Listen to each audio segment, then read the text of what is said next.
L'ouverture, il semblerait cette ouverture qu'elle soit. Moi, en tout cas, je suis en train de la formaliser d'une manière totalement à contresens par rapport à ce qui se passe au niveau national, puisque notre président va chercher les gens en face, et moi j'ai plutôt tendance à revenir chez moi. Les gens ne sont pas dupes, ils savent très bien qu'il y a une implication politique derrière.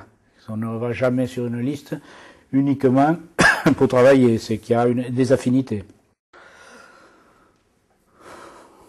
Bon, il a des qualités, Laurent, mais bon,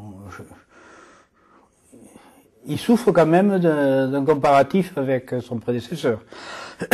Autant Raymond Chézard avait le contact, autant lui a des difficultés à rentrer dans ce moule. Je ne sais pas s'il le souhaite d'ailleurs. Mais il n'a pas cette proximité qu'avait Raymond Chézard. Bien que ce soit une décision politique qui ne m'appartient pas entièrement, c'est pas moi qui prendrai la décision de mettre en place un audit, mais je pense que, et je crois, et je suis même persuadé qu'il faudra absolument, avant de démarrer une nouvelle gestion, avoir des bases saines, claires, et que l'on puisse les présenter à la population pour que l'on puisse soutenir ce qui va être fait dans les années à venir. Moi, ma volonté, c'est de dire exactement ce que l'on fait. C'est-à-dire que si on affecte sur une fête en particulier, parce que la fête, c'est pas toujours négatif, il faut des moments de fête, mais si on affecte des sommes qui peuvent paraître importantes, le dire, le déclarer et dire pourquoi.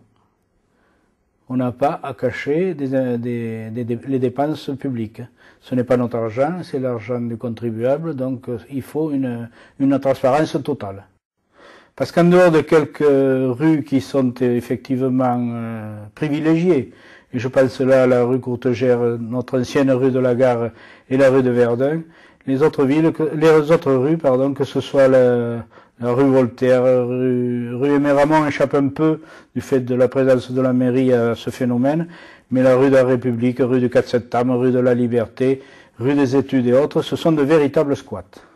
Mais pour faire venir les gens en ville basse, il faut y trouver un certain agrément, et pas uniquement des guirlandes et des pampilles au moment de Noël ou au moment de la feria. Il faudra, je pense, faire des réunions d'information pour la population, ou en tout cas communiquer de manière active, de manière à ce que la population soit en mesure de savoir et de comprendre ce qui va se faire dans les années à venir, c'est-à-dire travailler à long terme et avoir des projets d'investissement et de dépenses qui correspondent aux besoins de la population. Pour cela, il faudra consulter la population et mettre en place ces investissements.